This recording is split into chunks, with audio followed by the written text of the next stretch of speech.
compliqué de vous faire voilà, les vidéos et vraiment que ce soit relaxant, silencieux et agréable à entendre. Du coup, ce que je vais faire pour me rattraper, eh bien, dans cette lecture chuchotée, elle durera encore plus longtemps que les dernières fois. Et ce qui fera que, au lieu d'avoir 2 chapitres, vous en aurez 3 ou peut-être 4, peut-être même plus, je sais pas trop. Certaines personnes m'ont dit qu'il n'y avait pas forcément d'importance de la manière dont c'était filmé, que vous mettiez la vidéo et que vous laissiez aller dans la relaxation et dans la détente, ce qui est totalement le but.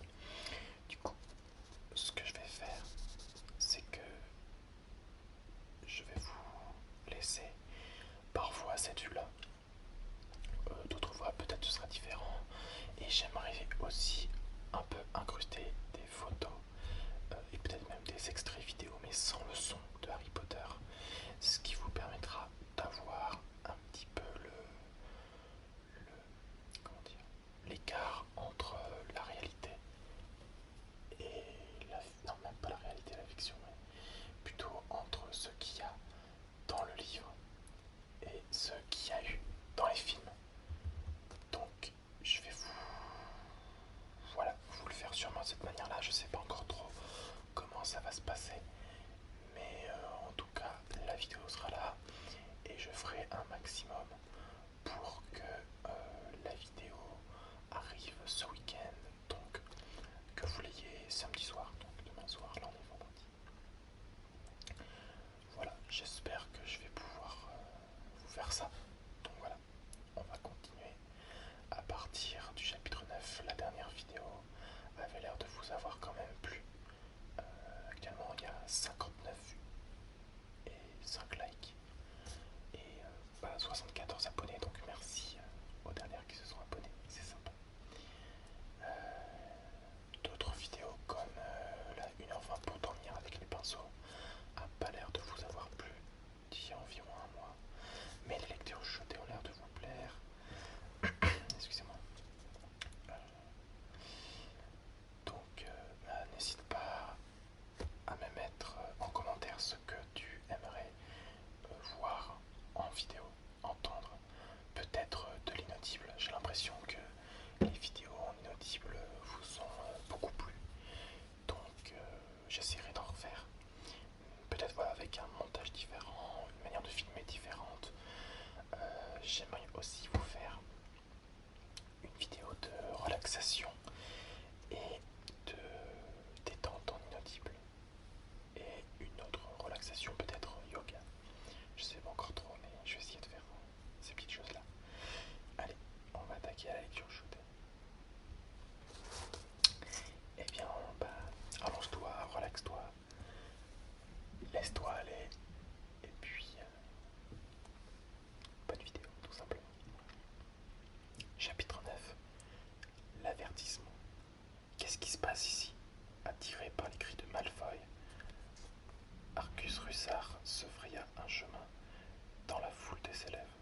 Lorsqu'il vit Mystaigne, il recula au rivier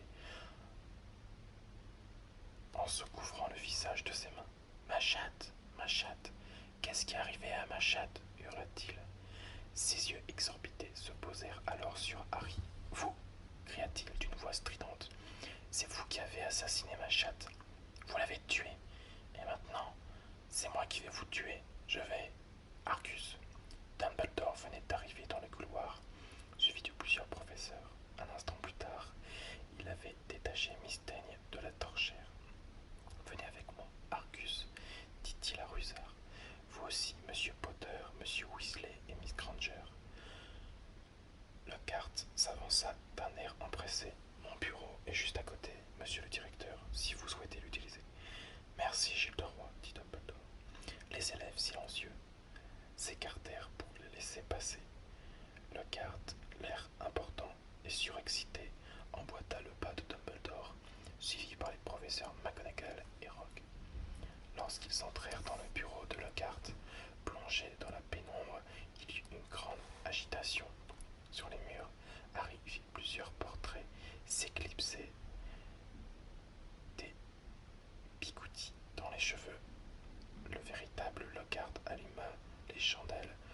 posait sur son bureau et recula d'un pas. Dumbledore entendit Mystaigne sur la surface, étendit Mystaigne sur la surface polie de la table et commença à l'examiner. Harry, Ron et Hermione échangèrent des regards inquiets et se laissèrent tomber sur des chaises dans un coin sombre de la pièce. Le bout du long nez aquilin de Dumbledore n'était qu'à 2 centimètres de Mystaigne. Il l'auscultait soigneusement derrière ses lunettes en demi-lune, ses longs doigts explorant le corps avec douceur. Le professeur McGonagall était penché presque si près, les yeux plissés, la silhouette de Rogue se dessinait derrière eux, dans l'ombre, avec une expression bizarre sur son visage, comme s'il s'efforçait de ne pas sourire. Lockhart lui papillonnait autour d'eux en donnant son avis. C'est un sortilège qui l'a tué, aucun doute à cela. Sûrement un supplice de métamorphose, j'ai souvent eu l'occasion d'en voir. Ce n'est vraiment pas de chance que je ne sois pas trouvé là au bon moment. Je connais la parade qui permet d'annuler ses effets. Ses commentaires étaient ponctués par des sanglots déchirants de Rusard, affalé sur une chaise, le visage dans les mains. Il n'avait pas le courage de regarder Mystaigne. Quelle que fût son aversion pour Rusard, Harry ne pouvait s'empêcher d'éprouver pour lui une certaine peine, beaucoup moins intense cependant que celle qu'il éprouvait pour lui-même, car si Dumbledore croyait ce qu'avait dit Rusard, il serait certainement expulsé. Dumbledore marmonnait à présent d'étranges paroles en donnant sur le corps de Mystaigne de petits coups de sa baguette magique, mais rien ne se produisit. On aurait dit qu'elle était empaillée. Je me souviens d'avoir vu quelque chose de semblable à Ouagadougou, dit Lockhart. Une série d'attaques. On peut lire toute l'histoire dans mon autobiographie. J'ai distribué aux habitants de la ville diverses amulettes qui ont aussitôt résolu le problème. Sur les murs, les photographies de Lockhart hochaient la tête en signe d'approbation pendant qu'il parlait.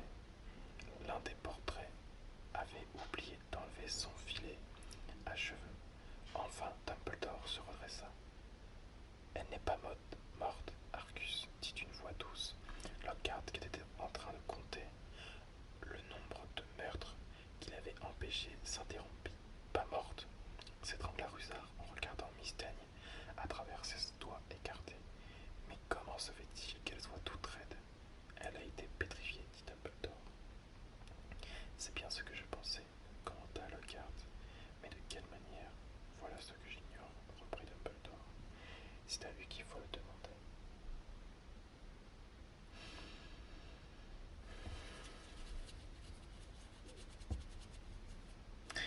Hurla Rusard en se tournant vers Harry. Aucun élève de 2e année n'aurait réussi à faire ça, assure Dumbledore. Il faut être un expert en magie noire pour y arriver. C'est lui, insista Rusard, le visage violacé. Vous avez bien vu ce qu'il y a écrit sur les murs. Il a trouvé dans mon bureau. Je sais que je suis. Le visage de Rusard se tordit en une horrible grimace. Il sait que je suis un crache-molle, acheva-t-il enfin. Je n'ai jamais touché à Mystaigne, protesta Harry d'une voix forte, sentant avec gêne tous les regards tournés vers lui, y compris ceux des portraits de Lockhart accrochés au mur. Et je ne sais même pas ce que c'est qu'un craque-molle. Mensonge, grinça hurla. Il a vu ma lettre de vide magique. Si je peux me permettre, monsieur le directeur, intervint Rogue. Harry se sentit de plus en plus inquiet. Rien de ce que dirait Rogue ne pourrait servir sa défense. Je crois que Potter et ses amis se sont simplement trouvés au mauvais endroit, au mauvais moment, dit-il, d'un air narquois, comme s'il doutait de ses propres paroles. Mais il est vrai qu'il y a de quoi nourrir des soupçons. Que faisait-il dans ce couloir à cette heure-là? Pourquoi n'assistait-il pas au festin d'Halloween avec leurs camarades? Harry, Ron et Hermione expliquèrent alors qu'ils avaient été précise en tête.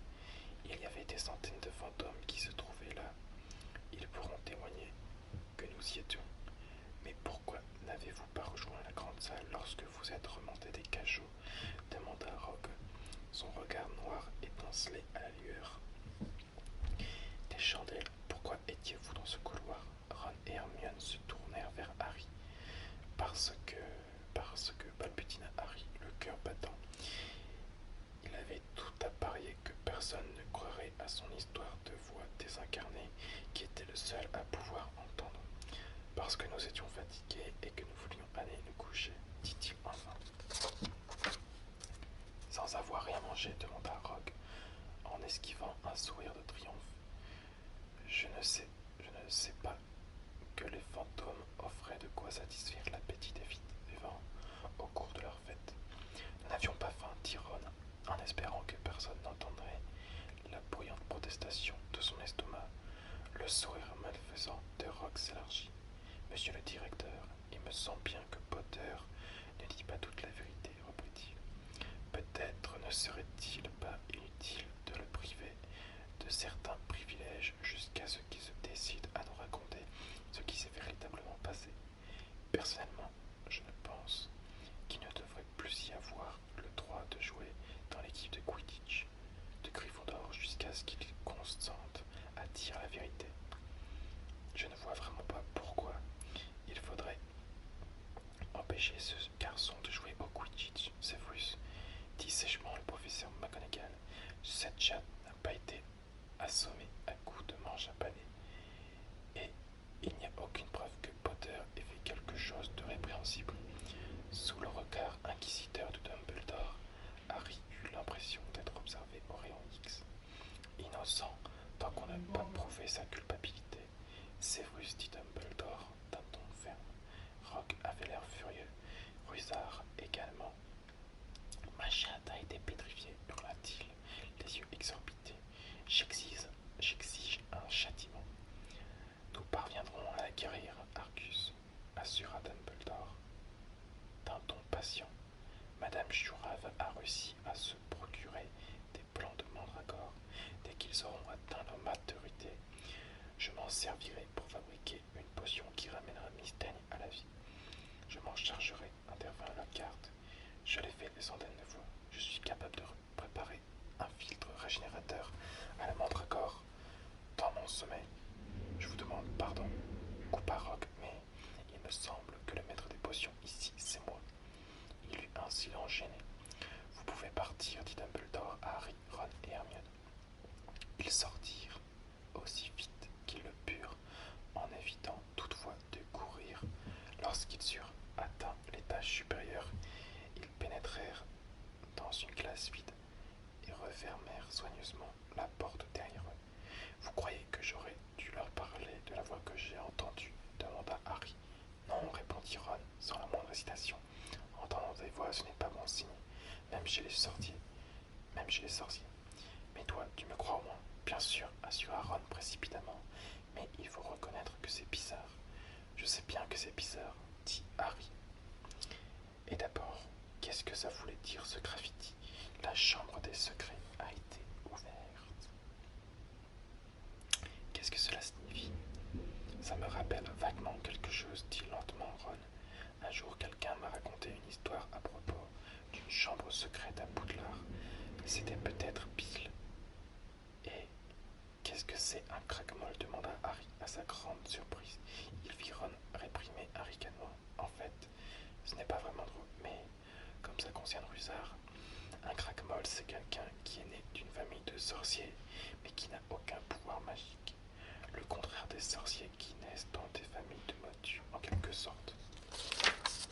Mais les craquemols sont très rares. Si Rusard est un craquemol, pas étonnant qu'il essaye d'apprendre la magie avec vite magique. Ça explique beaucoup de choses, sa haine des élèves par exemple. Ron eut un sourire satisfait. Il est aigri, dit-il. Une pendule sonna quelque part dans le château. Minuit, dit Harry. On ferait mieux d'aller se coucher avant qu'on tombe à nouveau sur Rogue et qu'il essaye de trouver un autre prétexte pour nous punir. Pendant plusieurs jours, on ne parla plus de ce qui était arrivé à Miss Daigne. Rusard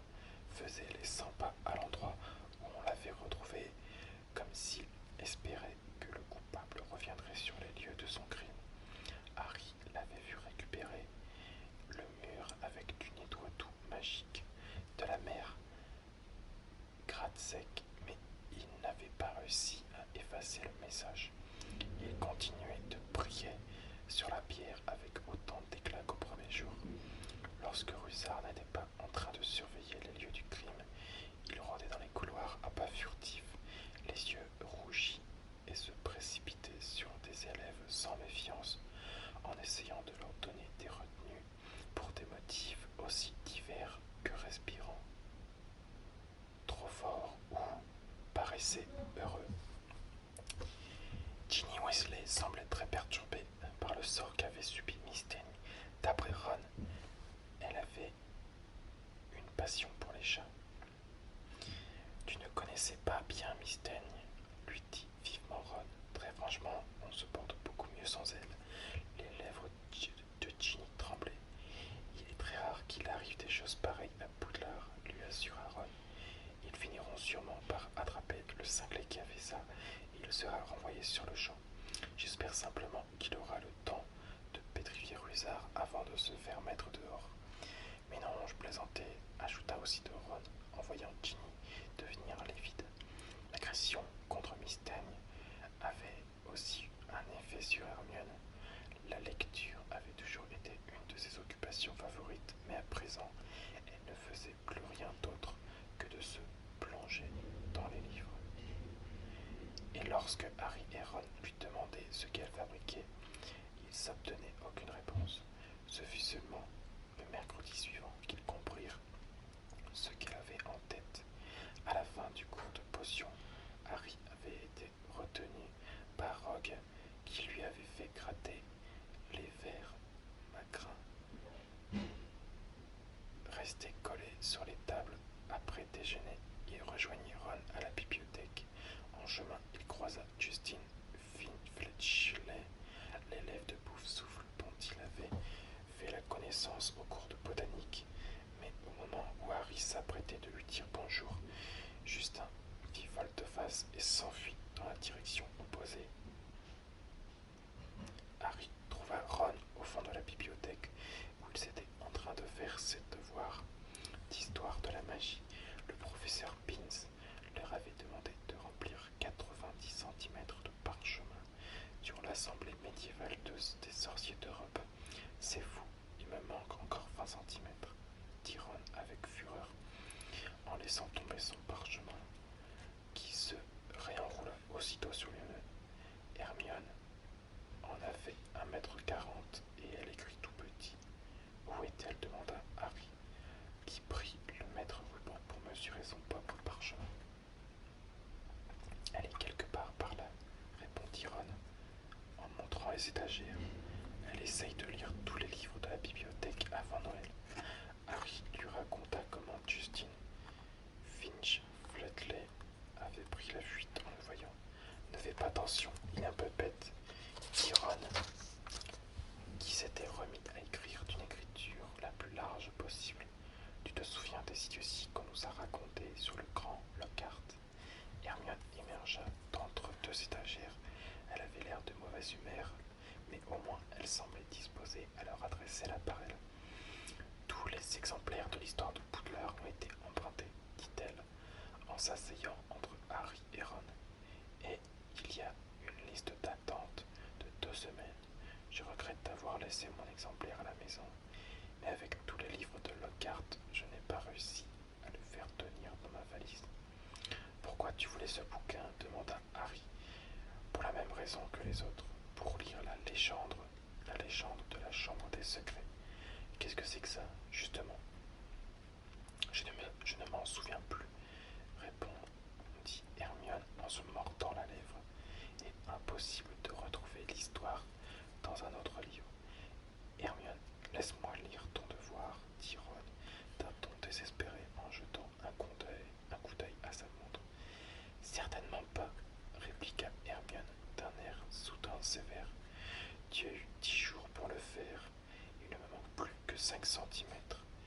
La cloche sonna et tous trois sortirent de la bibliothèque pour se rendre au cours d'histoire de la magie. L'histoire de la magie était le cours le plus ennuyeux de leur emploi du temps. Le professeur Pins, qui l'on enseignait était le seul professeur fantôme de l'école.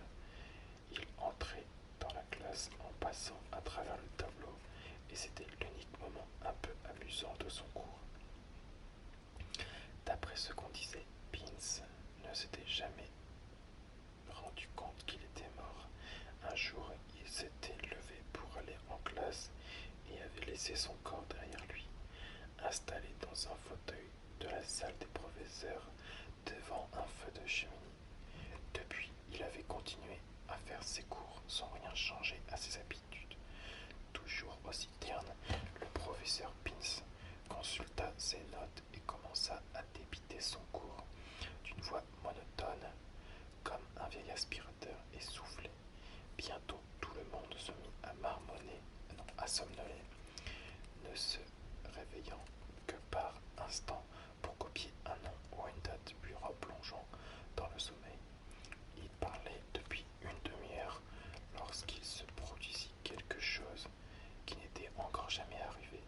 Hermione leva la main. Le professeur Beans, levant les yeux en plein milieu d'un exposé mortellement ennuyeux sur la convention des sorciers de 1289, parut stupéfait. Oui, Miss, dit le professeur en levant la tête. Granger, professeur, j'aurais voulu vous demander si vous pouviez nous dire quelque chose sur la chambre des secrets, lança Hermione d'une voix clairvoyante. Dean Thomas, qui regardait par la fenêtre, la bouche ouverte, se réveilla en sursaut. La Van Browns, qui se tenait le menton dans les mains, releva brusquement la tête et le coude de Neville glissa sur sa table. Le professeur Beans cliqua des yeux. Je fais des cours sur l'histoire de la magie, dit-il d'une voix sifflante. Je m'occupe de faits, Miss Granger, pas de mythes ou de légendes. Il s'éclaircit la gorge en produisant un bruit semblable à un morceau de craie qu'on casse en deux, et poursuivit. Au mois de septembre de cette année, un sous-comité de sorciers sardes. Il s'interrompit en bafouillant. Hermione agitait à nouveau la main. Miss Grant, excusez-moi monsieur, mais les légendes ne sont-elles pas toujours fondées sur des faits? Le professeur Beans la regardait d'un air tellement ahuri que Harry eut la certitude qu'aucun élève ne l'avait jamais interrompu jusqu'à présent, ni de son vivant, ni depuis sa mort. On peut en discuter, bien sûr, dit le professeur d'une voix lente. Il contempla Hermione comme si c'était la première fois qu'il voyait véritablement un élève. La légende dont vous parlez est cependant tellement extravagante, tellement ridicule, mais toute la classe était à présent suspendue aux lèvres du professeur Beans. Il regarda d'un œil vague les visages tournés vers lui. Harry se rendit compte qu'il était complètement désarçonné par l'intérêt soudain qu'on lui manifestait. Eh bien, soit, dit-il, voyons. Que pourrais-je vous dire sur la chambre des secrets? Comme vous le savez tous, Poudlard a été fondé il y a plus de 1000 ans. La date précise n'est pas connue par les 4 plus grands mages et sorciers de l'époque. Les 4 maisons de l'école portèrent leur nom. Godric Gryffondor, Helga Poufsouffle, Rowena Sertègle et Salazar Serpentard. Ils ont bâti ce château ensemble, hors de la vue des moldus, car en ce temps-là, les gens du peuple avaient peur de la magie et les sorciers subissaient de terribles persécutions. Pendant quelques années, les fondateurs de l'école travaillèrent ensemble dans une parfaite harmonie. Ils recherchaient les jeunes gens qui montraient des dons pour la magie et ils les faisaient venir au château pour assurer leur éducation. Mais peu à peu, les désaccords apparurent. Un conflit éclata entre Serpentard et les autres. Serpentard voulait qu'on se montre plus actif dans le choix des élèves admis à Poudlard. Il pensait que le savoir magique devrait être réservé aux familles de sorciers et à elles seules. Il ne voulait pas prendre d'élèves nés de parents moldus, car il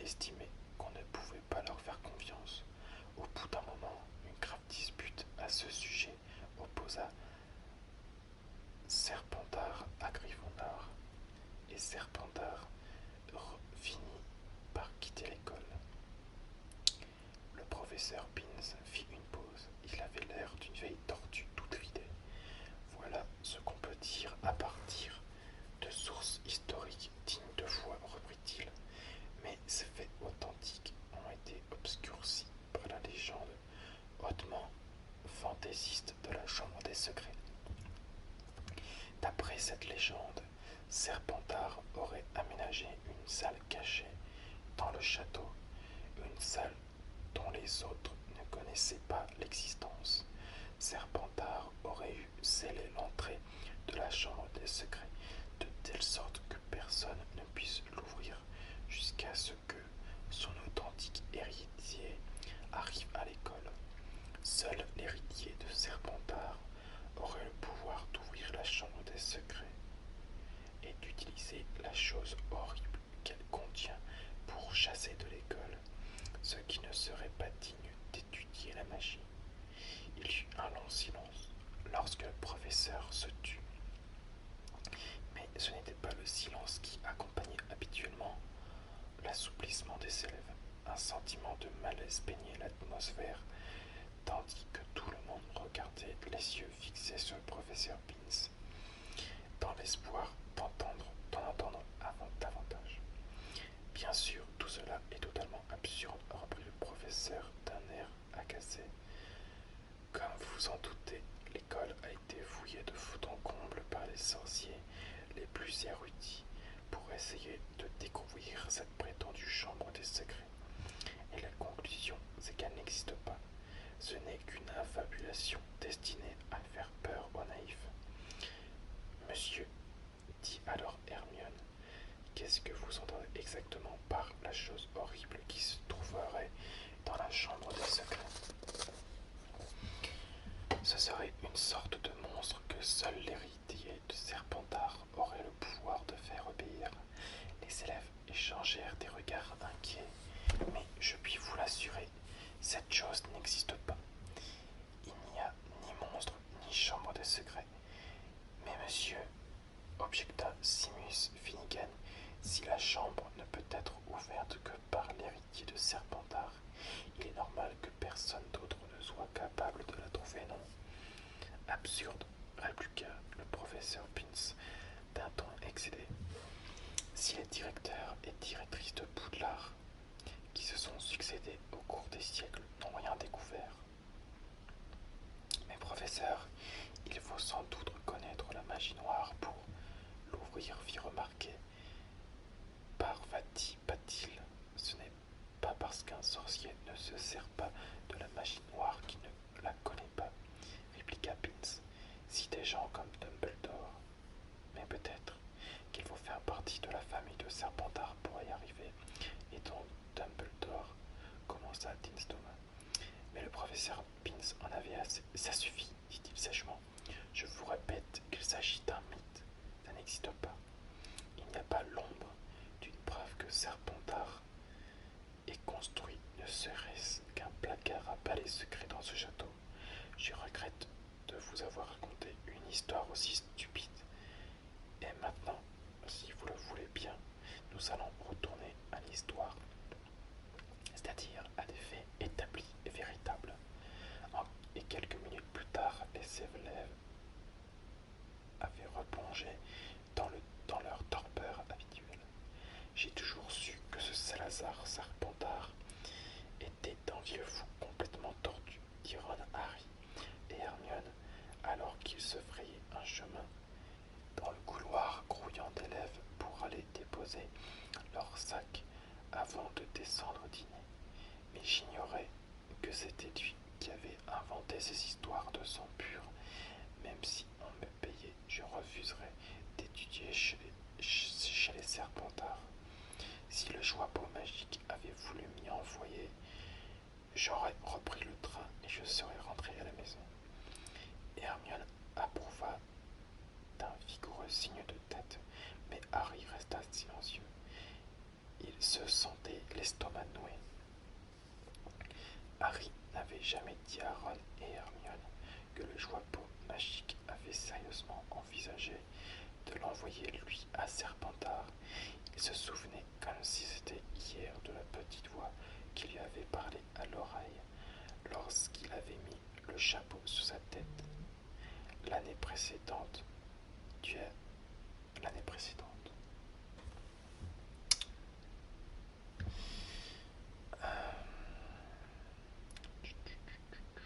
J'ai perdu la ligne. Une petite seconde. Voilà, ici. Tu as d'immenses qualités, sais-tu. Je le vois dans ta tête. Et Serpentard t'aiderait singulièrement sur le chemin de la grandeur. Ça ne fait aucun doute. Mais Harry, qui savait déjà que de nombreux sorciers adeptes de la magie noire étaient sortis de Serpentard, avait pensé de toutes ses forces, non pas Serpentard, et le chapeau avait répondu vraiment très bien. Si tu es sur le doigt, il vaut mieux t'envoyer à Gryffondor. Colin Scriveil apparut alors dans la foule des élèves qui se pressaient dans le couloir. « Salut Harry !»« Salut Collins !» répondit Harry machinalement. « Harry, il y a eu un type de ma classe qui a dit que tu es, mais Colin était trop petit. Il ne pouvait pas résister à la marée des élèves qui l'entraînait en direction de la grande salle.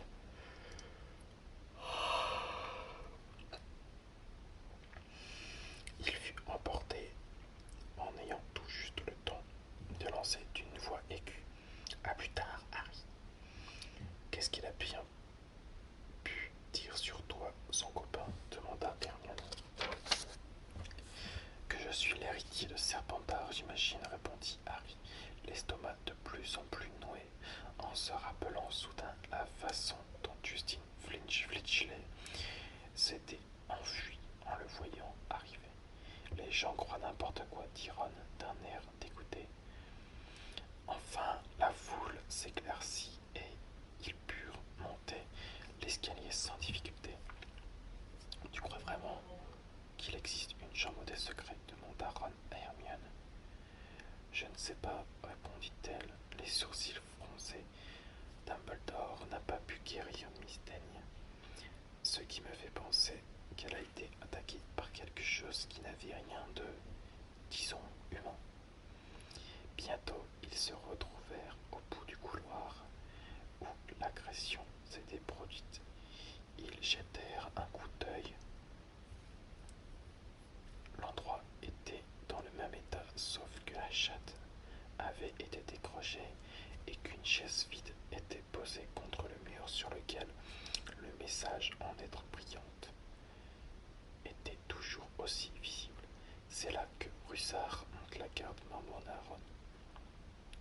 Ils échangèrent un regard. Le couloir était désert.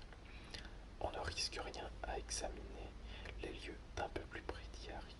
Il posa son sac, se mit à quatre pattes et à la recherche d'indices.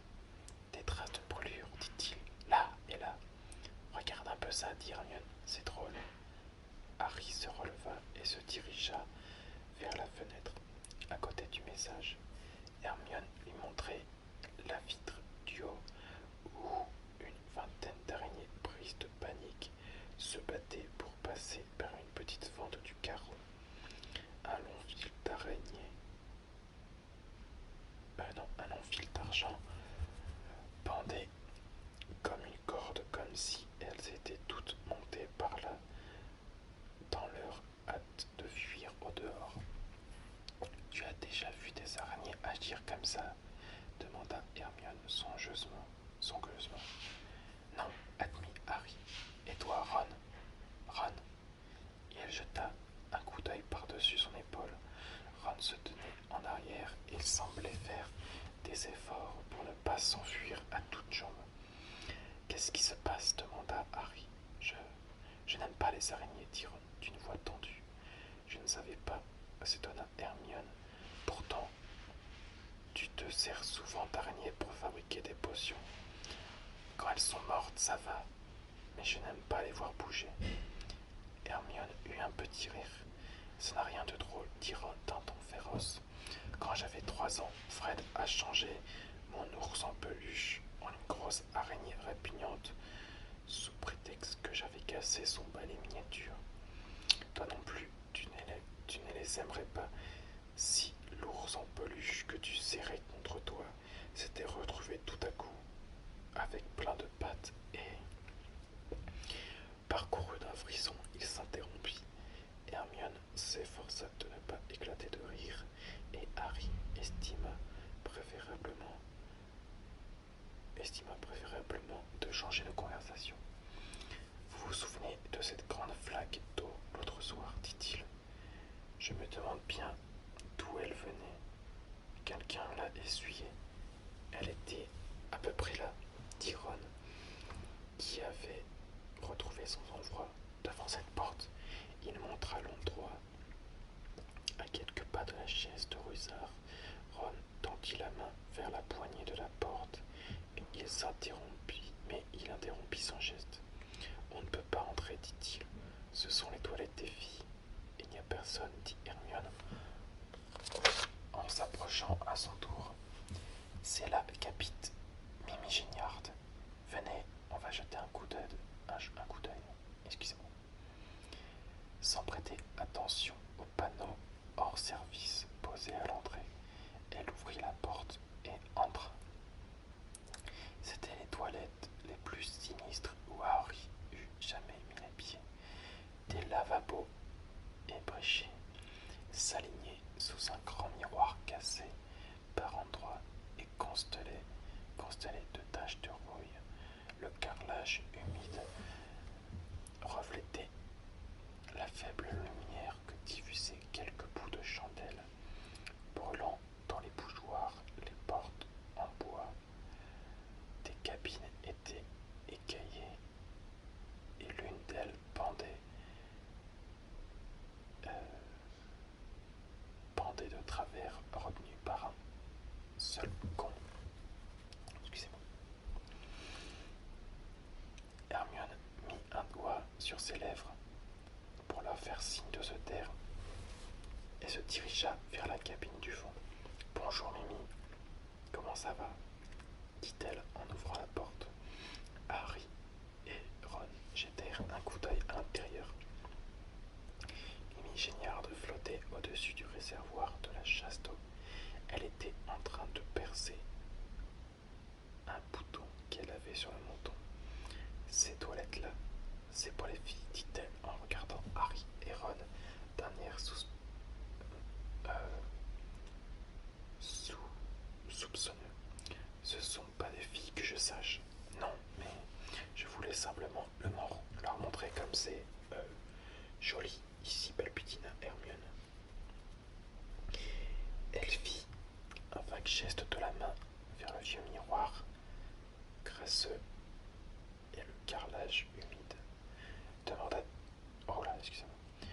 Demande-lui si elle a vu quelque chose, dit Harry en remuant les lèvres silencieusement. Qu'est-ce que tu chuchotes, toi? Dit Mimi en fixant les yeux sur lui. Rien, répondit précipitamment Harry. Nous voulions savoir si... J'aimerais bien qu'on arrête de parler de moi derrière mon dos, s'exclama Mimi d'une voix sanglotante. Même si je suis morte, j'ai quand même une sensibilité. Personne ne veut te faire de peine, Mimi, assura Hermione. Harry voulait simplement... Personne ne veut me faire de peine. Elle est bien bonne, se lamenta Mimi. Ma vie ici n'a été qu'une longue suite de malheurs et maintenant on vient même me gâcher la mort. On voulait te demander si tu n'avais rien vu de bizarre ces temps derniers, dit Hermione. Il y avait une chatte qui était agressée devant la porte le soir d'Halloween. Tu as vu quelqu'un dans les parages cette nuit-là, demanda Harry. Je n'ai pas fait attention, dit Mimi d'un ton grave. Biff m'avait tellement énervé que je suis revenue ici pour essayer de me suicider. Et puis, je me suis souvenu que j'étais déjà morte, acheva Ron. Mimi poussa alors un sanglot tragique. Elle se leva dans les airs, fit volte-face et plongea la tête la première dans la cuvette, en les éclaboussant de la tête aux pieds. D'après ses sanglots étouffés, devait s'être arrêtée quelque part dans le tuyau d'évacuation. Harry et Ron restèrent bouche bée. Par rapport à d'habitude, elle avait presque l'air de bonne humeur. Aujourd'hui, dit Hermione en haussant les épaules d'un air las. Venez, on s'en va. Harry venait de refermer la porte sur les sanglots étouffés de Mimi, qui continuait de pleurer dans la tuyauterie lorsqu'une voix sonore les fit sursauter tous les trois. Ron, Percy s'était figé sur place, en haut de l'escalier, l'air stupéfait. Ce sont des toilettes pour filles, s'exclama-t-il. Qu'est-ce que tu... On a simplement jeté un coup d'œil, répondit Ron. On cherche des indices. En voyant Percy pomper le torse, Harry ne put s'empêcher de penser à Madame Weasley. Filez immédiatement, s'écria Percy en se précipitant sur eux. Vous vous rendez compte de ce que vous faites? Revenir ici pendant que les autres dînent. Et qu'est-ce qui vous empêcherait de revenir? Répondit Ron avec fougue. Qu'est-ce qui nous empêcherait de revenir? Répondit Ron avec fougue. Le regard furieux. On n'a jamais touché à ce chat. C'est ce que j'ai dit à Ginny, dit Percy, d'un ton féroce, mais elle semble toujours convaincue que vous allez être expulsé. Je ne l'ai jamais vue aussi bouleversée. Elle n'arrêterait pas de pleurer. Tu pourrais au moins penser à elle, Ron. Tous les élèves de première année sont surexcités depuis que cette histoire est arrivée. C'est toi qui ne penses pas à Ginny, dit Ron, dont les oreilles rougissaient. Tu as simplement peur que je cache tes chances de devenir préfet en chef. J'enlève 5 points à un Gryffondor, répliqua Percy d'un ton cassant en montrant du doigt son insigne de préfet soigneusement astiqué. Que cela vous serve de leçon. Et toi, tu arrêtes de jouer les détectives, ou alors j'écris à maman. Et il s'éloigna à grands pas, la nuque aussi rouge que les oreilles de Ron. Lorsqu'ils furent de retour dans la salle commune, ce soir-là, Harry, Ron et Hermione s'assirent le plus loin possible de Percy. Ron était toujours de très mauvaise humeur et ne cessait de faire des tâches sur son devoir de sortilège. Lorsqu'il pointa distraitement sa baguette magique pour les effacer, le parchemin prit feu, s'enflammant presque autant que son devoir. Ron referma d'un coup sec son livre des sorts et enchantements niveau 2, à la surprise de Harry. Hermione l'imita. Je me demande qui va renvoyer de Poudlard les craquemolles et les enfants de Moldu, dit Hermione à mi-voix, comme si elle poursuivait la conversation qu'ils venaient d'avoir. Oui, ça, on se le demande, dit Ron en faisant semblant d'avoir l'air perplexe. Qui donc pense que les enfants de Moldu sont des moins que rien? Il échangea un regard avec Hermione, qui ne paraissait pas convaincue. Si tu parles de Malfoy, dit-elle. Bien sûr que je parle de lui, s'exclama Ron. Bientôt ce sera le tour des Sandbourg. C'est ce qu'il a dit, non? Il suffit de voir sa face de rat pour comprendre que c'est lui. Malfoy, l'héritier de Serpentard, murmura Hermione d'un ton sceptique. Regarde sa famille, dit Harry. Ils sont tous passés par Serpentard. Malfoy s'en vante tout le temps. Il pourrait très bien être des descendants de Salazar Serpentard. Son père est assez malfaisant pour ça. C'est peut-être eux qui possèdent la clé de la chambre des secrets depuis des siècles, dit Ron. Ils doivent se la passer de père en fils. C'est possible, dit Hermione avec prudence. Mais comment le prouver? Demanda Harry, l'air sombre. Il y a peut-être un moyen, suggéra Hermione en baissant la voix. Bien sûr, ce sera difficile et dangereux. Très dangereux. Il faudrait violer une bonne 50aine d'articles du règlement de l'école. Dans un mois ou 2, tu pourrais peut-être nous expliquer ce que tu as en tête, dit Ron avec mauvaise humeur. Très bien, alors écoutez-moi.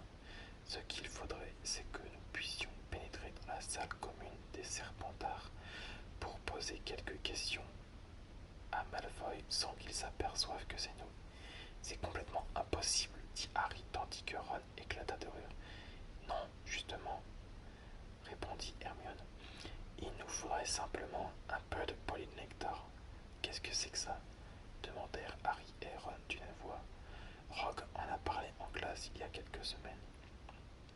Tu crois qu'on n'a rien de mieux à faire en cours de potions que d'écouter Rogue? Grommela Ron. Le polynectar permet de prendre l'apparence de quelqu'un d'autre. Réfléchissez un peu. On pourrait se transformer en 3 élèves de Serpentard sans que personne sache que c'est nous. Malfoy nous dirait sûrement tout ce qu'on veut savoir. Il doit passer son temps à se vanter dans la salle commune des Serpentards. Ça me paraît un peu louche ton histoire de polynectar, dit Ron en fronçant les sourcils. Et si on gardait à tout jamais l'apparence de 3 élèves de Serpentard? L'effet disparaît au bout d'un moment, assura Hermione, mais ce sera très difficile d'obtenir la recette de la potion.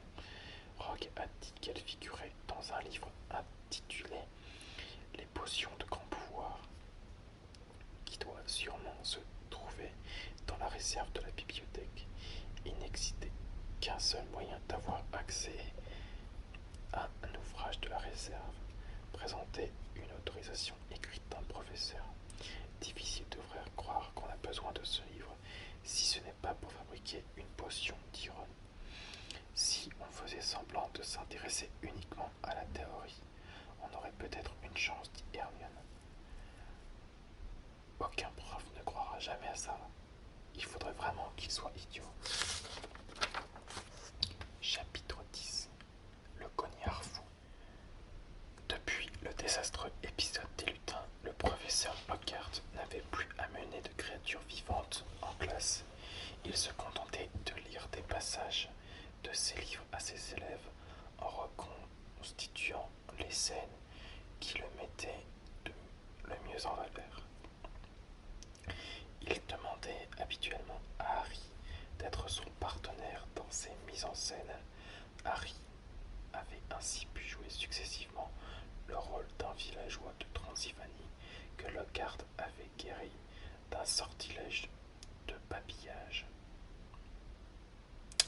d'un yéti atteint d'un refroidissement et d'un vampire qui n'arrivait plus à manger autre chose que de la laitue depuis que Lockhart s'était occupé de lui. Ce jour-là, Harry fut chargé d'interpréter devant toute la classe le rôle d'un loup-garou. S'il n'avait pas eu une excellente raison de mettre Lockhart de bonne humeur, il aurait certainement refusé.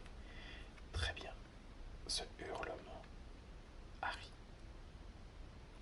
C'était exactement comme ça, et ensuite vous me croirez si vous voudrez, j'ai bondi sur lui, comme ceci. Je l'ai plaqué à terre, comme ça. D'une seule main, j'ai réussi à l'immobiliser, et avec mon autre main, je lui ai mis ma baguette magique sur la gorge. J'ai alors rassemblé mes dernières forces, et je lui ai jeté un sort extrêmement complexe qu'on appelle le sortilège d'Homomorphus. Il a poussé un petit cri pitoyable. Vas-y Harry, plus fort que ça. Très bien. Sa fourrure disparut, ses gros œufs sont ratifiés et il a repris sa forme humaine.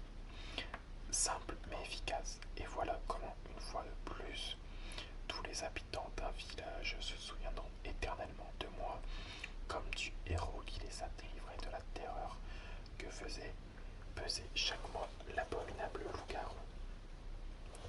La cloche sonna pour annoncer la fin du cours, et Lockhart se leva. Voici le sujet de votre prochain devoir. Vous composerez un poème racontant ma victoire sur le loup-garou de Wagga Wagga. L'auteur du meilleur poème recevra un exemplaire dédicacé de moi, le magicien. Les élèves commencèrent à sortir et Harry rejoignit Ron et Hermione au fond de la classe. Prêt, murmura Harry. Allons-y, dit Hermione. Elle s'approcha sa main. Harry et Ron se tenaient derrière elle. Professeur Lockhart, balbutina Hermione. J'aurais voulu prendre ce livre à la bibliothèque, simplement pour ma culture générale. La main un peu tremblante, elle lui tendit le morceau de papier. L'ennui, c'est qu'il se trouve à la réserve. Alors j'aurais besoin d'une autorisation écrite d'un professeur. Je crois que ce livre m'aiderait beaucoup mieux à comprendre ce que vous avez écrit dans Vadrouille avec les ghouls au sujet des venins à action lente. Ah, vadrouille avec les ghouls, s'exclama Lockhart en prenant le papier avec un large sourire. C'est peut-être mon livre préféré. Il t'a plu? Oh oui, répondit Hermione avec enthousiasme. J'ai adoré le chapitre où vous racontez comment vous avez attrapé une goule avec une passoire à thé. Je suis sûr que personne ne m'en voudra de permettre à la meilleure élève de l'école d'accroître ses connaissances, dit chaleureusement Lockhart en prenant une énorme plume de banc. Ron parut scandalisé, mais Lockhart crut voir dans l'expression de son visage une réaction admirative. Elle est jolie, n'est-ce pas? Lui dit-il. D'habitude, je m'en sers pour dédicacer mes livres. Il griffonna une énorme signature en lettres rondes sur le papier que lui avait donné Hermione et le lui rendit. Alors, Harry, dit Lockhart, tandis qu'Hermione rempliait fébrilement le papier et le fourrait dans son sac. Demain, c'est le premier match de Quidditch de la saison, je crois. Gryffondor contre Serpentard, c'est ça. J'ai entendu dire que tu étais un joueur efficace. J'ai moi-même joué au poste d'attrapeur. On m'a proposé d'entrer dans l'équipe nationale, mais j'ai préféré consacrer ma vie au combat contre les forces du mal. Si jamais tu as besoin de quelques conseils, n'hésite surtout pas à m'en demander. Je serais ravi de faire profiter de mes connaissances un joueur encore débutant. Harry laissa échapper de sa gorge un bruit indéfinissable, puis il sortit de la classe derrière Ron et Hermione. Je n'arrive pas à y croire, dit Harry sur le chemin de la bibliothèque. Tous trois contemplaient d'un air ébahi la signature sur le papier. Il n'a même pas lu le titre du livre qu'on voulait. C'est vraiment un parfait crétin, dit Ron. Mais on s'en fiche, on a eu ce qu'on voulait. Ce n'est pas un crétin, protesta Hermione d'une voix aiguë. Ça, c'est parce qu'il a dit que tu étais la meilleure élève de l'école. Ils se turent en pénétrant dans l'atmosphère feutrée de la bibliothèque. Madame Pins, la bibliothécaire, était une femme maigre et irritable, qui avait l'air d'un vautour famélique. Les potions de grand pouvoir, répéta-t-elle d'un air soupçonneux en essayant d'arracher le papier des mains d'Hermione qui refusait de le lâcher. Je voudrais bien le garder, dit-elle, le souffle-court. Ça suffit, dit Ron en lui prenant le papier des mains pour le donner à Madame Pins. Ce ne sera pas difficile d'avoir un autre autographe. Lockhart signe tout ce qu'il trouve. Madame Pins examina attentivement le papier, comme si elle était persuadée qu'il s'agissait d'un faux. Mais elle fut obligée d'admettre qu'il était authentique. Elle s'éloigna vers le fond de la salle et revint quelques minutes plus tard avec un gros livre un peu moisi. Hermione le rangea soigneusement dans son sac et tous trois sortirent de la bibliothèque en s'efforçant de ne pas marcher trop vite et d'avoir l'air le plus naturel possible. 5 minutes plus tard, ils s'étaient enfermés dans les toilettes de Mimi Géniard. Hermione avait rejeté les objections de Ron en faisant observer que c'était le dernier endroit où quelqu'un de censé aurait l'idée de se rendre et qu'il avait donc la garantie de ne pas être dérangé. Mimi pleurait bruyamment dans sa cabine, mais il n'y prêtait aucune attention et elle-même ne s'intéressait pas à eux. Hermione ouvrit avec précaution le précieux volume et tous trois se penchèrent sur les pages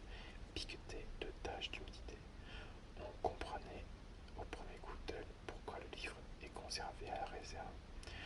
Certaines potions avaient des effets si terrifiants qu'il y avait de quoi avoir la nausée en regardant les illustrations, notamment celle d'un homme qui semblait avoir été retourné comme un gant et une autre représentant une sorcière avec des bras qui lui sortaient de la tête. Ah voilà, dit Hermione.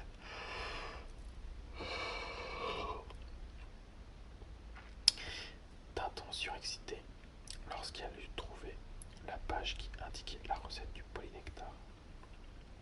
Elle était accompagnée de dessins représentant plusieurs personnes aux différents stades de leur transformation en quelqu'un d'autre. Harry espérait de tout son cœur que l'expression de souffrance de leur visage n'était due qu'à l'imagination de l'artiste. C'était la potion la plus difficile à préparer que j'ai jamais vue, dit Hermione.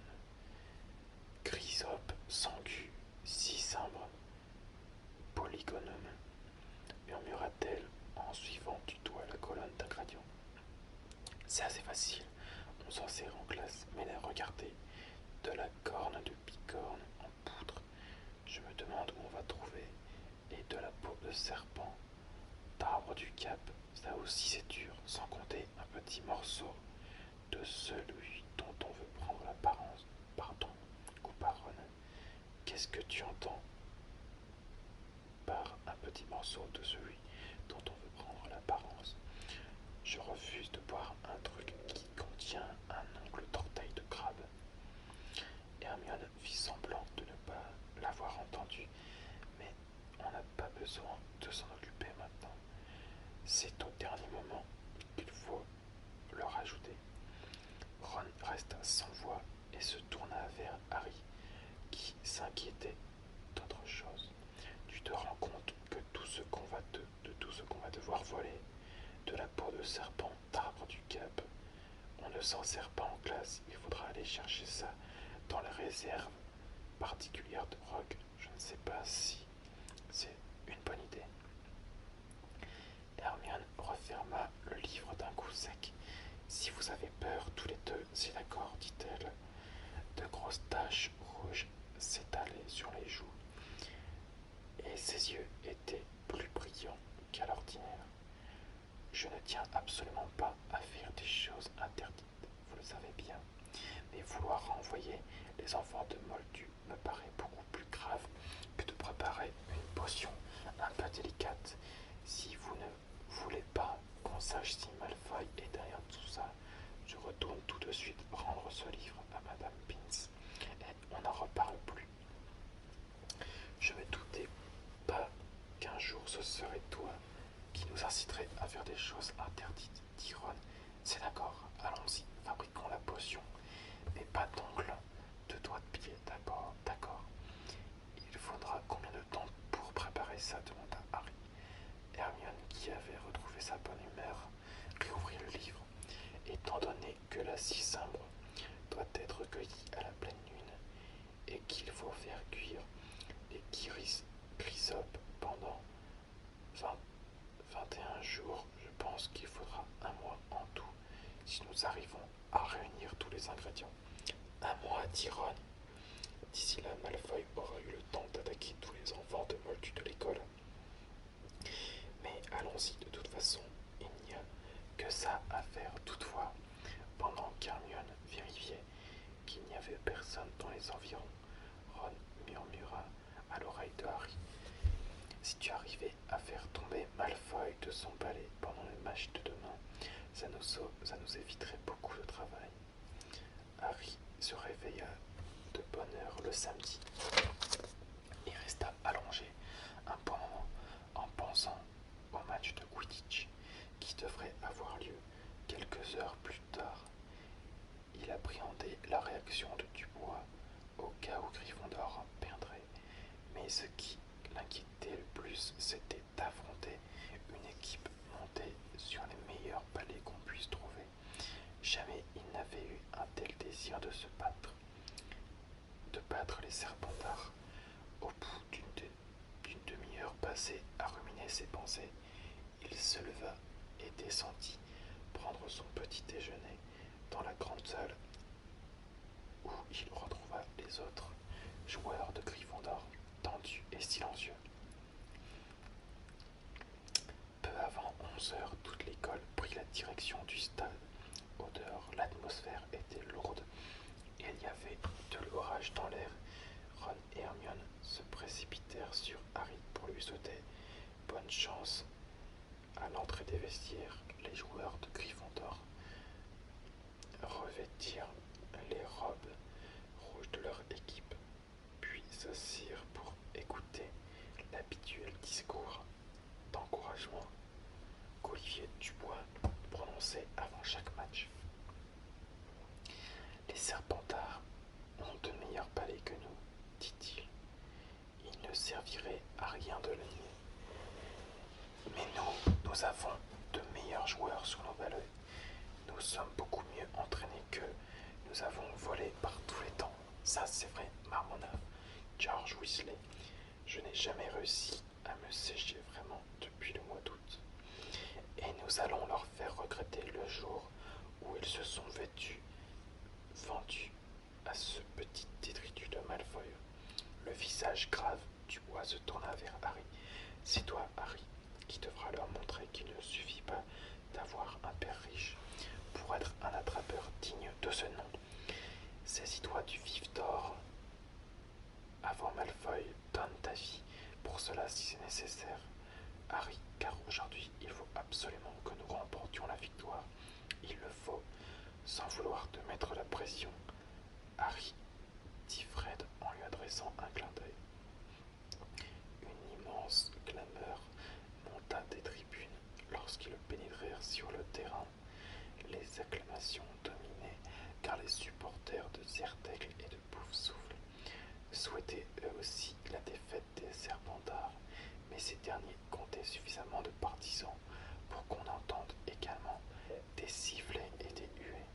Madame Pippin, le professeur de Quidditch, demanda à Filch et à Dubois de se serrer la main, ce qu'ils firent en échangeant des regards menaçants et en écrasant mutuellement les doigts. Attention à mon coup de sifflet, dit Madame Pippin. 3, 2, 1. Accompagnés par les hurlements de la foule, les 14 joueurs s'élevèrent alors dans les airs sous un ciel de plomb. Harry volait au-dessus des autres, cherchant le vif d'or des yeux. Ça va le balafré, lança Malfoy en filant comme une fusée juste au-dessous de lui pour lui faire une démonstration de la vitesse de son balai. Mais Harry n'eut pas le temps de répliquer. Au même moment, un gros cognard noir fonça sur lui et l'évita de si peu qu'il sentit un coup de vent décoiffer ses cheveux au passage. C'est tout juste, Harry, dit George en passant devant lui, sa patte à la main, prêt à dévier le cognard vers un joueur de l'équipe adverse. Harry vit George donner un coup puissant, coup de patte sur le cognard qu'il envoya en direction d'Adrien Pusey, un des joueurs de Serpentard, mais le cognard changea de trajectoire et revint aussitôt vers Harry.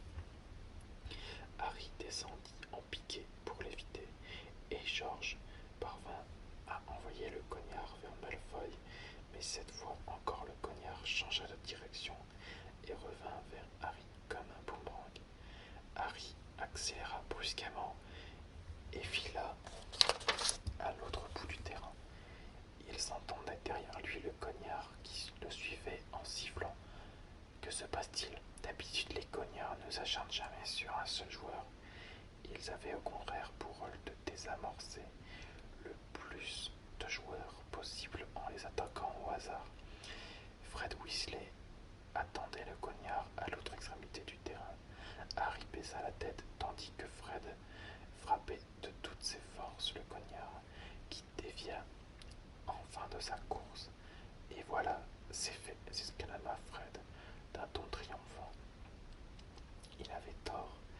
Attiré comme par un aimant, le cognard fonça à nouveau sur Harry, qui fut obligé de prendre la fuite à la vitesse maximum. Il avait sentait de grosses gouttes s'écraser sur son visage en éclaboussant ses lunettes. Il n'avait aucune idée de la façon dont le match se déroulait jusqu'à ce qu'il entende Lee Jordan annoncer Serpentard mène par 60 points à 0. Sans aucun doute, les balais des Serpentards montraient leur supériorité et pendant ce temps-là, le cognard faisait tout ce qu'il voulait pour essayer d'abattre Harry.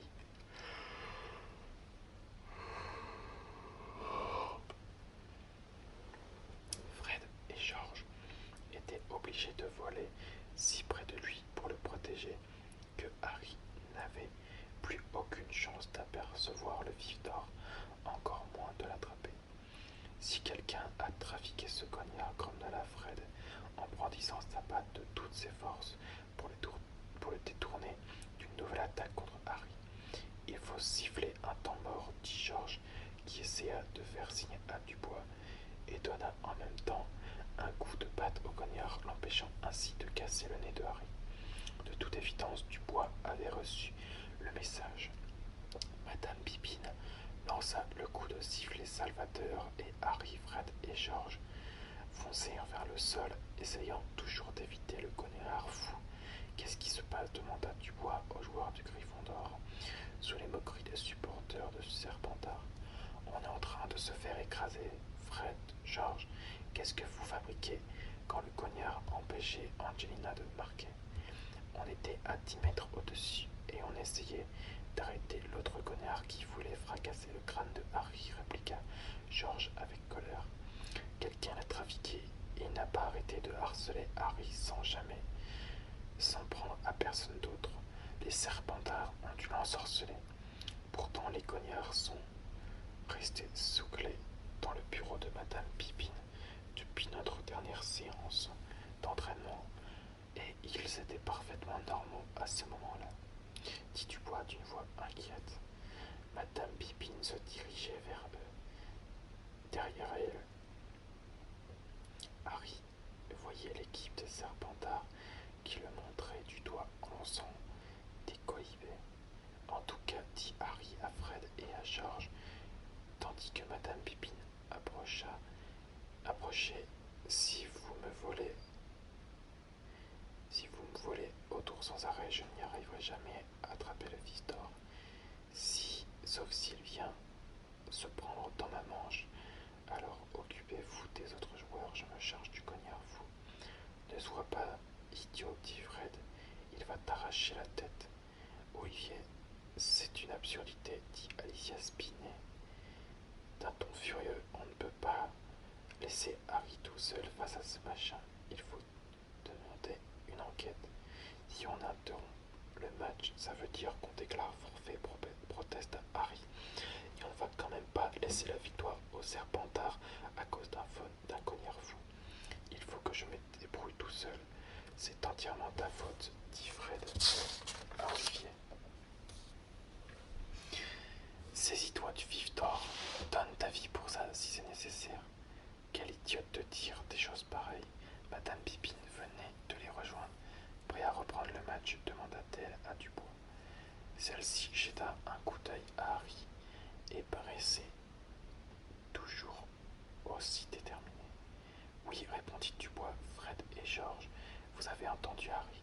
Laissez-le se débrouiller tout seul avec les cognards. La pluie tombait drue à présent. Au coup de sifflet de Madame Pipine, Harry s'éleva dans les airs et entendit bientôt derrière lui le sifflement qui trahissait la présence du cognard fou. Harry monta de plus en plus haut dans une suite de cercles, de tonneaux, de zigzags, de piquets et de remontées en chandelle pour éviter son poursuivant un peu étourdi. Il gardait les yeux grands ouverts, la pluie martonnait ses lunettes et ses coudes pénétraient dans ses narines lorsqu'il se retournait la tête en bas pour échapper à une nouvelle attaque du cognard. Il entendait les spectateurs rire sur les gradins. Il savait qu'il devait avoir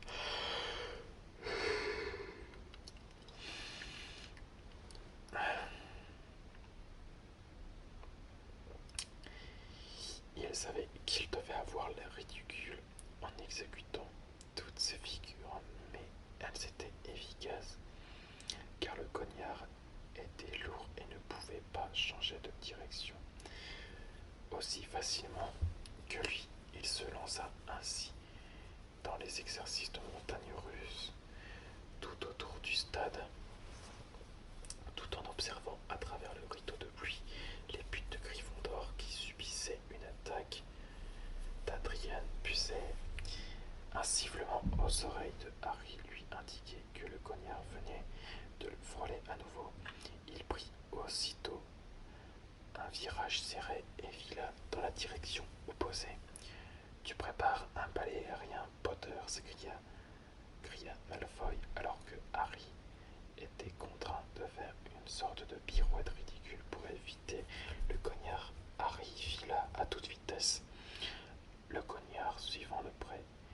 Il se retrouva vers Malfoy avec un regard de haine et aperçut alors le vif d'or qu'il volait à quelques centimètres au-dessus de l'oreille gauche de Malfoy. Celui-ci, trop occupé à se moquer de Harry, ne l'avait pas vu. Pendant un terrible moment, Harry resta sur place sans oser foncer sur Malfoy, de peur qu'il ne lève les yeux et s'aperçoive à son tour le vif d'or flamme. Harry avait hésité un instant de trop, et le cognard venait de l'atteindre de plein fouet en lui cassant le bras. Étourdi par une douleur fulgurante, il glissa de côté sur le manche de son balai ruisselant de pluie, son bras droit inerte le long de son flanc. Le cognard lança alors une deuxième attaque en essayant cette fois de le frapper au visage. Harry fit... désolé, je suis fatigué. N'hésite pas à t'endormir si on sent le besoin. Harry fit une embardée en n'ayant plus qu'une seule idée dans son cerveau embrumé. Foncer sur Malfoy, aveuglé par la pluie et la douleur qui le fondit sur le visage luisant, et goguenard de Drago Malfoy, qui écarquillait soudain les yeux d'un air terrorisé, persuadé que Harry l'attaquait. Qu'est-ce que... s'exclama-t-il en s'enfuyant de toute la vitesse de son balai. Harry lâcha le balai qui tenait sa main valide et fit un geste désespéré pour essayer d'attraper le vif d'or. Il sentit alors ses doigts se refermer sur sa petite sphère glacée.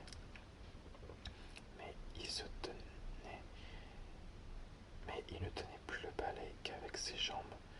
Sur les gradins, la foule des spectateurs se mit à hurler lorsqu'il plongea droit vers le sol en essayant de toutes ses forces de ne pas s'évanouir. Avec un bruit sourd, il tomba dans la boue qui recouvrait le terrain et roula par terre, son bras tendu, formant un angle inquiétant. Terrassé par la douleur, il entendit vaguement les cris et les sifflets qui retentissaient autour de lui. Puis il tourna les yeux vers le vif d'or qu'il serrait dans sa main valide. On a gagné, murmura-t-il, et il s'évanouit. Lorsqu'il reprit connaissance, il était toujours allongé sur le terrain. La pluie continuait de lui marteler le visage, et quelqu'un était penché sur lui. Harry vit une rangée de dents étincelantes. « Oh non, pas vous, gémit-il. » Il ne sait plus ce qu'il dit, lança Lockhart d'une voix claironnante à l'adresse de ses élèves de Gryffondor qui se pressaient autour de lui, l'air anxieux. « Ne t'inquiète pas, Harry, je vais soigner ton bras. »« Non, protesta Harry, je préfère le garder comme ça. » Il essaya de se relever, mais la douleur était atroce. Il entendit alors un déclic familier à côté de lui. « Je n'ai pas besoin de toi maintenant, Colin, » s'écria-t-il avec force. « Reste allongé, Harry, » dit Lockhart d'une voix apaisante. « C'est un sortilège très simple que j'ai souvent utilisé. »« Je préfère aller à l'infirmerie, » dit Harry, les dents serrées. « Ce serait préférable, professeur, approuva un Dubois couvert de boue. s'empêcher de sourire largement malgré la blessure de son attrapeur. Bravo Harry, c'était magnifique, très spectaculaire. Le plus joli coup que tu aies réussi jusqu'à maintenant. À travers les rangées de jambes alignées autour de lui, Harry aperçut Fred et George Weasley qui s'efforçaient à grande peine d'enfermer dans sa boîte le cognard fou, toujours acharné à en découdre. Reculez-vous, dit le garde, en retroussant les manches de sa robe d'un vert de jade. Non, pas ça, protesta faiblement Harry. Mais le garde continuait à faire des moulinets avec sa baguette magique, qu'il pointa soudain sur le bras de Harry. Une sensation étrange et désagréable se répandit aussitôt dans son bras. Depuis l'épaule jusqu'au bout de son doigt, il avait l'impression que son bras se dégonflait comme un vieux pneu. Les yeux fermés, il n'osait pas regarder ce qui se passait, mais ses pires craintes se trouvèrent confirmées lorsqu'il s'entendit autour de lui des exclamations stupéfaites auxquelles se mêlaient les cliquetis frénétiques d'un appareil photo. Son bras ne lui faisait plus mal, il avait même l'impression de ne plus en avoir du tout. Oui, en effet, dit le garde, c'est une chose qui peut se produire de temps en temps, mais l'essentiel, c'est que les os ne sont plus cassés. C'est surtout ça qu'il faut avoir à l'esprit. Eh bien voilà, Harry, il ne te reste plus qu'à aller à l'infirmerie. Monsieur Weasley, Miss Granger, pouvez-vous l'accompagner là-bas, s'il vous plaît? Madame Van Frache n'aura qu'à arranger ça. Lorsque Harry se releva, il se sentit étrangement bancal.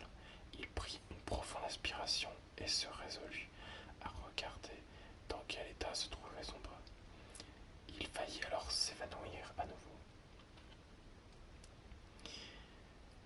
C'est ce qu'il voyait dépasser de sa manche ressemblait à un gros gant en caoutchouc couleur chair. Il essaya de remuer ses os, mais rien ne se produisit. Le garde n'avait pas ressouté les os, il les avait fait disparaître. Madame Pomfrey était furieuse. Vous auriez dû venir immédiatement ici, fulmina-t-elle en soulevant le bras amorphe et sans vie de Harry. Je peux ressouder les os en quelques secondes, mais les faire repousser. Vous allez y arriver, n'est-ce pas? Demanda Harry désespéré. J'y arriverai, sans aucun doute, mais ce sera douloureux, dit Madame Pomfrey d'un air sombre en jetant un pyjama à Harry. Il faudra passer la nuit ici. Hermione entendit derrière le rideau qui entourait le lit de Harry, pendant que Ron l'aidait à enfiler son pyjama. Il fallut un certain temps pour faire entrer le bras caoutchouteux dans la manche de la veste. Alors Hermione, tu admires toujours autant le garde maintenant, dit Ron à travers le rideau. Si Harry avait eu envie de te transformer en mollusque, il l'aurait demandé. Tout le monde peut commettre des erreurs, répondit Hermione. D'ailleurs, ça ne te fait pas plus mal, n'est-ce pas, Harry? Non, dit Harry. L'ennui, c'est que ça ne me fait plus rien du tout. Lorsqu'il se laissa tomber sur le lit, son bras rebondit comme un bout de chiffon. Hermione et Madame Pomfrey passèrent de l'autre côté du rideau. Madame Pomfrey tenait dans sa main une grande bouteille dont l'étiquette indiquait « Poussos ». « Tu vas passer une mauvaise nuit, prévient-elle, en versant le liquide fumant de la bouteille dans un bol qu'elle lui tendit. Faire repousser des os, ça fait mal. Lorsqu'il avala le liquide, Harry avait la bouche et la gorge en feu et se mit à tousser. Madame Pomfrey s'en alla, pestant contre les sports dangereux et les professeurs incompétents, et laissa le soin à Ron et Hermione d'aider Harry à avaler un peu d'eau. On a quand même gagné, dit Ron avec un large sourire. Vraiment incroyable, la façon dont tu attrapais le vif d'or. Il fallait voir la tête de Malfoy, il avait l'air prêt à tuer. J'aimerais bien savoir ce qu'il a fabriqué avec ce cognard, dit sombrement Hermione. On peut ajouter à ça la liste des questions qu'il faudra lui poser quand on aura pris le polynectar, dit Harry en s'enfonçant dans dans ses oreillers. J'espère au moins que ça a meilleur goût que cette horreur. Tu rigoles, il y a des bouts de serpentard dedans, c'est impossible, dit Ron. À ce moment-là, la porte de l'infirmerie s'ouvrit à la volée. Sales et ruisselants, les joueurs de l'équipe de Gryffondor venaient saluer Harry. Extraordinaire ce que tu as fait, Harry, dit George. Je viens de voir Marcus Flint passer un savon à Malfoy en hurlant qu'il avait le vif d'or juste au-dessus de sa tête et qu'il ne l'a même pas vu. Malfoy n'en menait pas large, tu peux me croire. Ils avaient apporté des gâteaux, des bonbons et des jus de citrouille. Ils s'installèrent autour de lui et improvisèrent, ce qui promettait d'être une belle fête lorsque Madame Prof Pain-Fraîche surgit soudain en hurlant « Ce garçon a besoin de repos. Il faut lui faire repousser 33 os. Alors dehors, dehors !» Et Harry se retrouva tout seul, sans autre distraction que la douleur lancinante qui lui transperçait le bras. Des heures plus tard, Harry se réveilla soudain dans le noir et laissa échapper un petit cri de douleur. Il avait l'impression, à présent, que son bras était rempli d'échardes. Pendant un instant, il crut que c'était ce qui l'avait réveillé, mais il poussa un cri d'horreur en se rendant compte que quelqu'un était en train de lui éponger le front dans l'obscurité. « Laissez-moi tranquille !» s'exclama Harry. Puis soudain, il reconnut Dobby. Les yeux énormes de l'elfe, aussi gros qu'une balle de tennis, contemplaient Harry dans les ténèbres et une larme coulait le long de son nez pointu. Harry Potter est revenu à l'école, murmura-t-il, consterné. Dobby n'a pas cessé de mettre en garde Harry Potter. Ah, monsieur, pourquoi n'avez-vous pas écouté Dobby? Pourquoi Harry Potter n'est-il pas retourné chez lui après avoir raté le train? Harry se souleva sur ses oreillers et repoussa l'éponge que Dobby lui passait sur le front. « Qu'est-ce que tu fais ici ?» dit-il. « Et comment sais-tu que j'ai raté le train ?»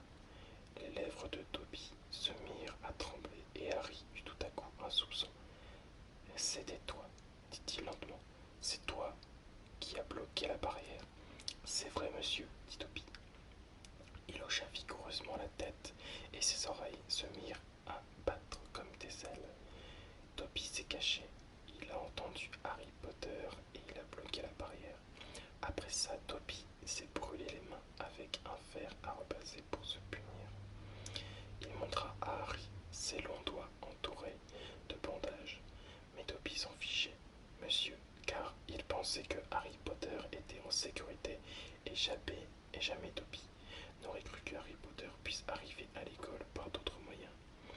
Il se balançait d'avant en arrière en hochant sa grosse tête repoussante. Excusez-moi, je baille. Dobby a reçu un tel choc quand il apprit que Harry Potter était revenu à Poudlard qu'il a laissé brûler le dîner de son maître. Jamais Dobby n'a reçu une telle correction, monsieur. Harry se laissa retomber sur ses oreilles. « À cause de toi, on a failli être renvoyés, Ron et moi, » dit-il d'un ton féroce. « Tu ferais mieux de filer d'ici avant que mes os aient repoussé, sinon je t'étrangle. » Dobby eut un faible sourire. « Dobby est habitué aux menaces de mort, monsieur. Dobby en reçoit 5 fois par jour dans la maison de ses maîtres. » Il se moucha dans un coin de la tête d'oreiller crasseuse qui lui tenait lieu de vêtements. Il avait l'air si pitoyable que Harry sentit malgré lui sa colère le quitter. « Pourquoi t'habilles-tu avec cette chose, Dobby ?» demanda-t-il intrigué. « Ça, monsieur, » dit Dobby en montrant la tête d'oreiller. « C'est un signe distinctif des elfes de maison.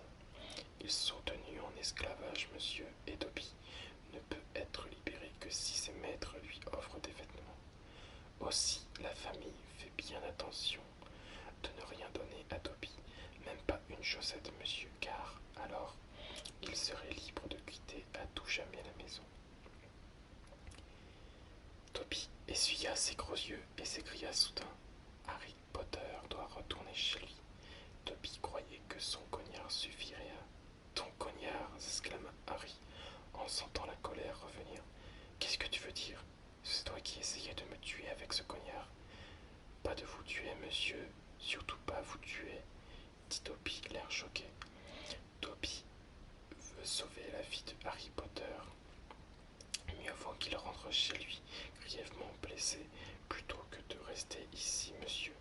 Toby voulait simplement que Harry Potter soit suffisamment blessé pour être renvoyé chez lui. Ah bon, c'est tout, dit Harry avec fureur. Et j'imagine que tu ne pouvais pas me dire pourquoi tu tiens tant à me renvoyer chez moi en petits morceaux. Ah, si seulement Harry Potter savait, gémit Toby, en versant à nouveau des larmes sur sa tête oreiller en lambeaux.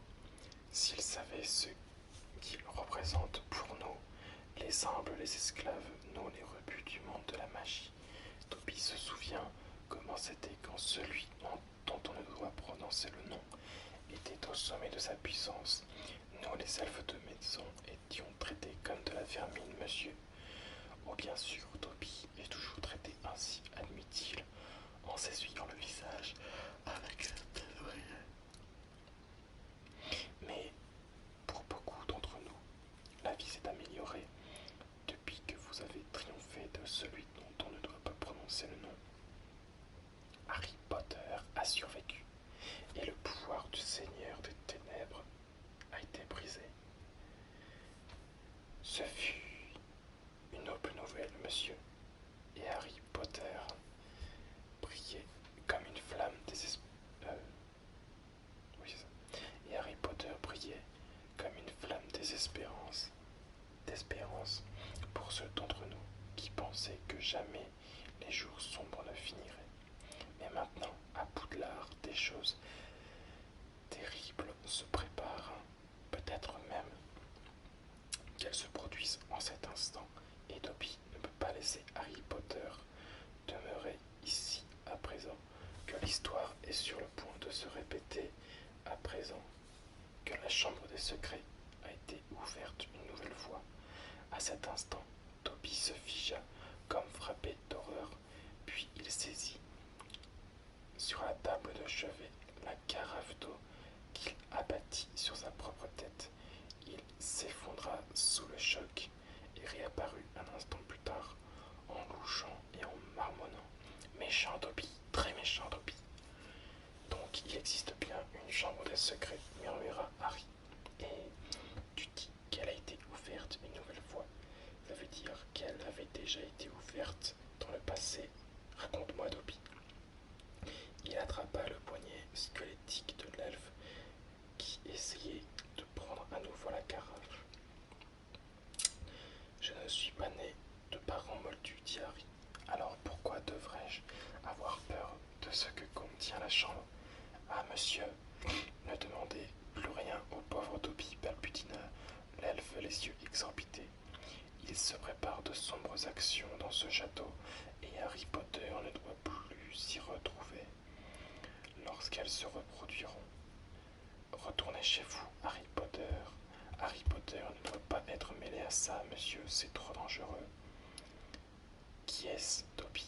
Demanda Harry en tenant fermement le poignet de l'elfe pour l'empêcher de se donner un coup de carafe sur la tête. Qui a ouvert la chambre? Et qui l'avait ouverte avant? Dobby ne peut rien dire, monsieur. Dobby ne doit rien dire. Couina l'elfe. Rentrez chez vous, Harry Potter. Rentrez chez vous. Il n'est pas question que je parte d'ici, répliqua Harry d'un ton féroce. L'une de mes meilleures amies est née de parents moldus. Elle sera l'une des premières cibles si la chambre a vraiment été ouverte. Harry Potter risque sa propre vie pour ses amis, gémit Dobby dans une sorte d'extase pitoyable. Il est si noble, si courageux, mais il doit sauver sa propre vie. S'il le faut, Harry Potter ne doit pas. Dobby se figea soudain, ses grandes oreilles frémissantes. Harry avait également entendu les bruits de pas qui provenaient du couloir. Dobby doit partir, souffla l'elfe.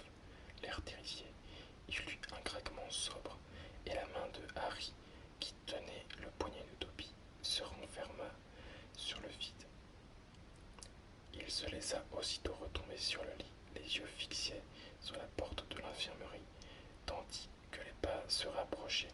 Un instant plus tard, Dumbledore pénétra dans la salle à reculons. Il était vêtu d'une longue robe de chambre et coiffé d'un bonnet de nuit. Il portait l'extrémité d'un objet long qui semblait être une statue.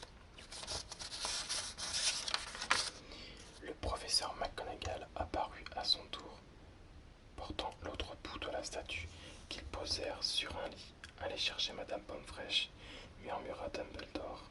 Le professeur McGonagall passa devant le lit de Harry et disparut. Harry resta immobile en faisant semblant de dormir. Il entendit des voix qui parlaient précipitamment et le professeur McGonagall revint dans la salle suivi de Madame Pomfrèche qui enfilait un cardigan sur sa chemise de nuit. Que s'est-il passé? Chuchota Madame Pomfrèche en se penchant sur la statue. Une nouvelle agression, répondit Dumbledore. Minerva l'a trouvée dans l'escalier. Il y avait une grappe de raisin à côté de lui, dit le professeur McGonagall. Je pense qu'il voulait rendre visite à Potter. Harry sentit son estomac se contracter douloureusement avec précaution.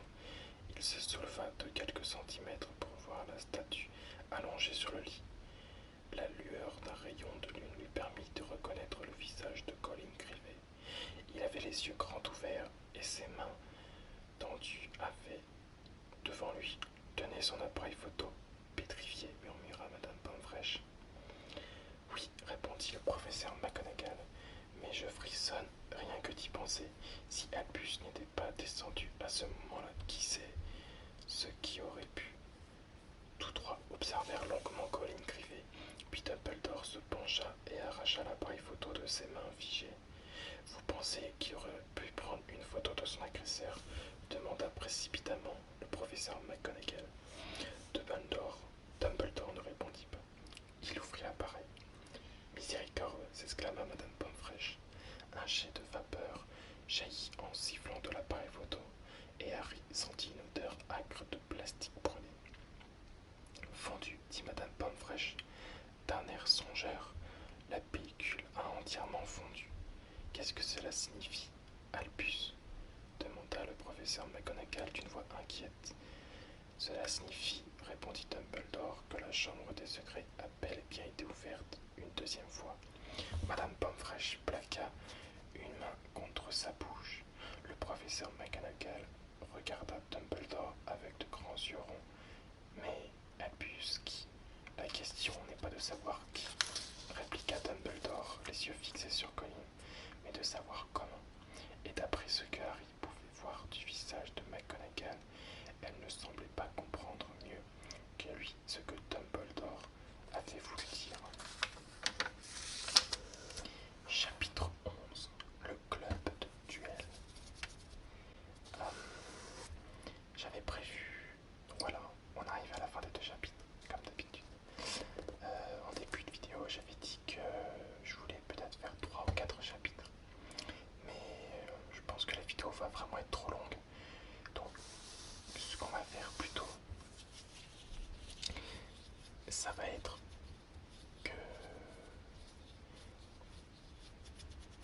il va y avoir donc, comme d'habitude, 2 épisodes et que dans la semaine, donc quelques jours après que cette vidéo soit en ligne, eh bien les chapitres 11 et 12 seront publiés dans la foulée. Comme ça, dans la semaine, il y aura les 4 épisodes, enfin les 4 chapitres et donc les 2 vidéos. Comme ça, vous aurez le temps de suivre plus rapidement ces 2 chapitres d'Harry Potter et j'essaierai de continuer dans la foulée. Donc de les faire pour vous permettre de, au final, arriver à la fin. Comme tu vois, on en est un peu plus à la moitié et il reste plus que ça. Voilà. J'espère que ça t'aura plu, que ça t'aura relaxé, détendu. Les prochaines vidéos qui viendront concerneront je vais essayer de faire une relaxation, yoga, tapis de détente, une autre pour dormir, parce que j'ai eu un petit peu des difficultés à dormir dans la semaine, donc il était nécessaire d'en refaire une d'une manière différente. Et peut-être une autre vidéo de relaxation.